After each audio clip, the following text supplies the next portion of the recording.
Era um pouquinho... 86. 85, 86.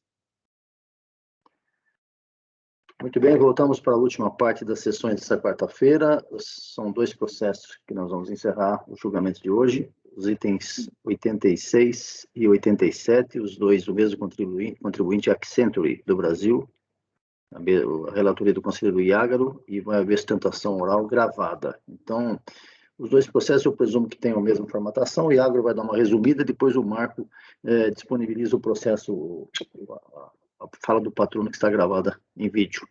Iágaro, por favor, dá uma resumida nisso aí, e se os 2 processos são iguais ou semelhantes. Então, são 2 processos simples, então eu não vou me deter a ler o relatório de forma pormenorizada.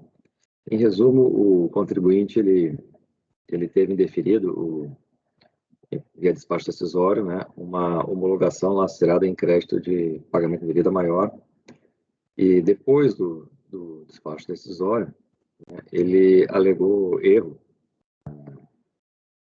no código de 0561, né, e retificou a DCTF, né, ele seria devedor apenas de indevido, né, e que incorreu um erro no preenchimento da DF que apresentou o retificador. A DRJ ela negou, né, porque o débito já estava alocado, né, que a DCTF entregue após o início do procedimento fiscal não produz os efeitos, naquela posição que nós já conhecemos com base na instrução normativa.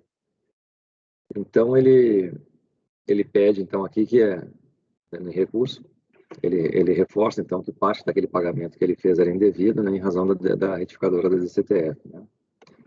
Então, esse é o relatório bem resumido dos 2 casos.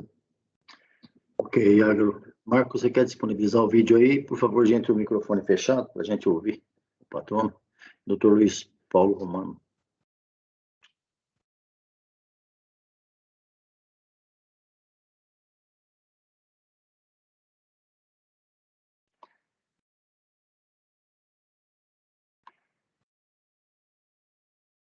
Marco, nós estamos ouvindo, hein? Marco, acho que está sem som no teu YouTube. Está sem som. Ele está com som, não sei. Deixa eu ver aqui. Vamos ver. Só um pouquinho, então, por gentileza.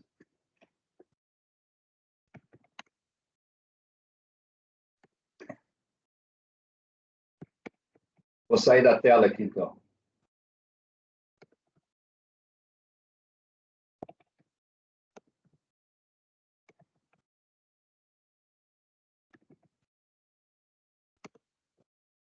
Um pouquinho que eu vou mudar, então, para outro local o link.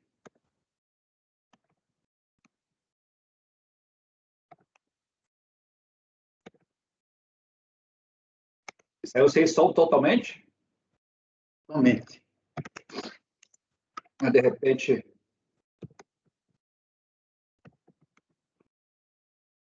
Deixa eu ver aqui. Compartilhar.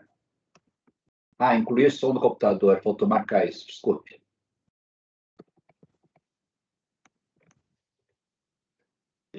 Bom dia, senhor relator, demais conselheiras e conselheiros. Então, como visto do relatório, em discussão, o direito creditório da recorrente oriundo de valores retidos na fonte a maior em relação a 2 períodos, em relação a esses 2 processos. Na verdade, o que aconteceu aqui, então, foi que a contribuinte requereu o uso desse crédito para compensação, o que foi negado pela autoridade de primeira instância, ratificada da RJ, pelo fundamento de sua insuficiência. O que houve aqui, então, foi que o fiscal ele fez uma comparação direta entre o valor declarado na DECOMP e a respectiva DCTF e concluiu que não existia esse crédito. O que ocorre aqui é que, na verdade, essa alegada insuficiência ela decorre exclusivamente da negativa do pedido de aceitação da retificação de uma DCTF, apresentada em 2009, posteriormente ao despacho decisório. Essa, então, é a única questão colocada no processo, é saber se o contribuinte poderia admitir, então, que houve um erro na primeira DCTF e retificá-la durante o processo administrativo. E o entendimento da recorrente é que, sim, esse lapso formal no preenchimento da primeira DCTF, passível de ser verificado e superado durante essa discussão administrativa, jamais poderia ensejar o não reconhecimento de um crédito sob pena da forma prevalecer sobre o conteúdo, em prejuízo, inclusive, ao princípio da verdade material que rege o nosso processo administrativo fiscal. Há diversos precedentes desse CARF admitindo a possibilidade de retificação de DCTF, inclusive após o despacho decisório. Eu cito aqui o acórdão 1402-004-870, relator o conselheiro Leonardo Pagano, que vai nessa linha.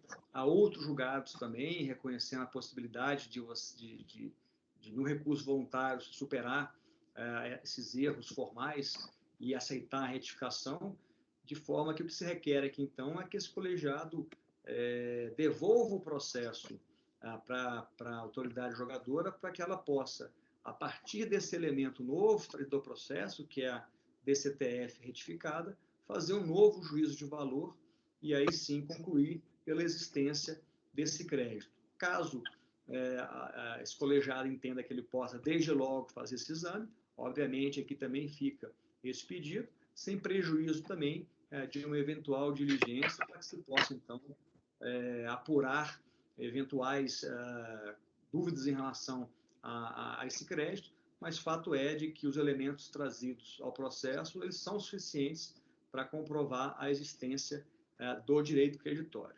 Então, com essas breves considerações, requer-se o provimento dos 2 recursos voluntários e fica aqui, então, o meu boa tarde. Muito obrigado. Iago, o seu voto.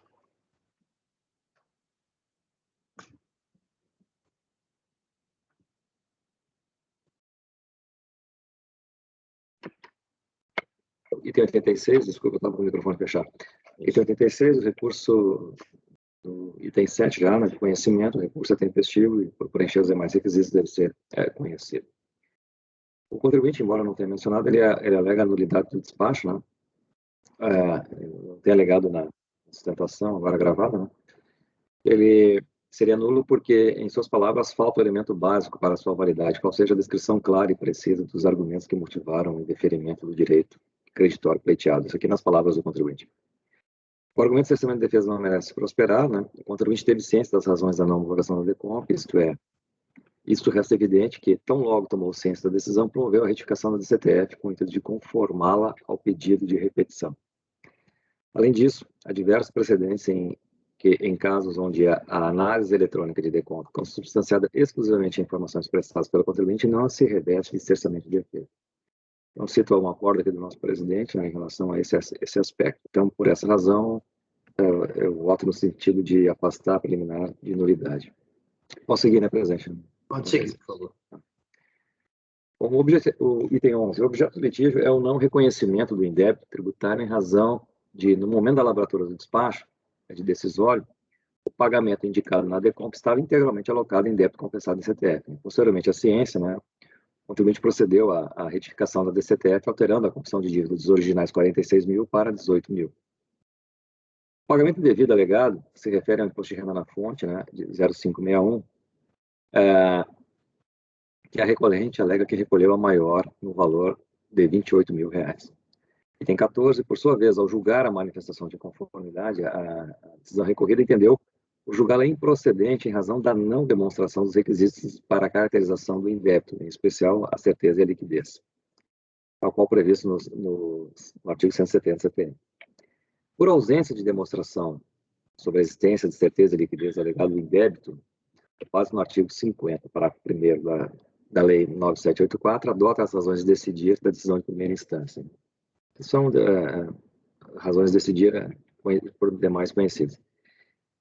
Item 16. Verifique-se, pois, que não obstante a decisão recorrida ter sido didática no sentido de informar sobre a necessidade de o contribuinte demonstrar o fato alegado, isto é, a certeza e a liquidez do alegado crédito, a recorrente solenemente ignorou essa orientação, ao passo que não juntou ao processo prova alguma do direito alegado, tais como cópia da escrituração contábil e fiscal.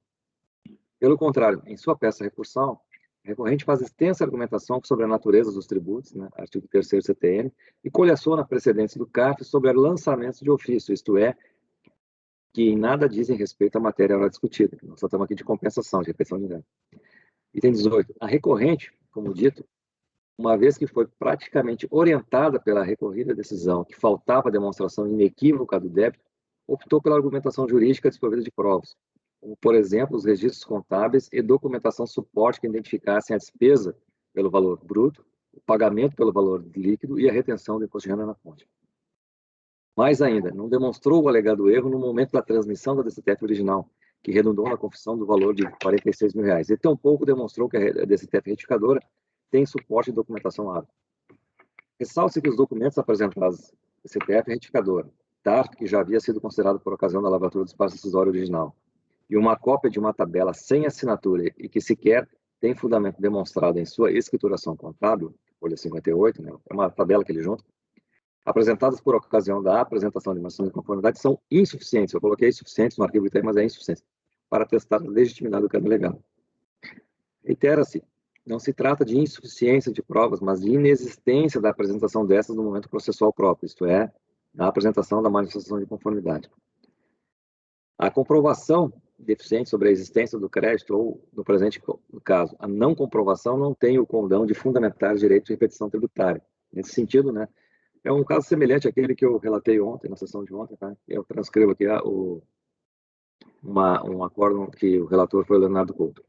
Então, a conclusão é no sentido de negar provimento. Os colegas ficam à vontade, é isso aqui. Os dois processos são iguais, né? E os processos, quem quiser folhear o processo, fica bem à vontade aí. Eu faço referência até das folhas aqui que ele junta, essa folha 58, se alguém quiser olhar. Mas é muito semelhante à questão do que nós discutimos ontem, presidente, em que o contribuinte, na peça recursal, ele traz argumentos sobre conceito de tributo, sobre acórdãos que não dizem respeito ao caso concreto, mas a prova que é boa, nada. Não veio. Não. Alguma dúvida, pessoal? Todos de acordo? Unânime, negado provimento nos dois recursos. Então, estamos encerrando o julgamento de hoje. Só lembrando, Evandro, você tem um processo pendente para me passar o número lá sobre esse estamento. Amanhã você, por favor, me passe para não esquecer disso, tá bom? Então, eu quero agradecer a presença de todos. Vamos encerrando os nossos julgamentos na tarde de hoje, essa quarta-feira. Agradeço ao Marco, agradeço a Júlia, agradeço ao Evandro, ao Luciano, ao Iagro, a Bárbara, a Mauritânia, e agradeço a Patrícia em Brasília, o suporte, e vamos encerrando os nossos julgamentos. Amanhã voltamos a partir das 9 horas. Boa tarde a todos. Patrícia, por favor, encerrando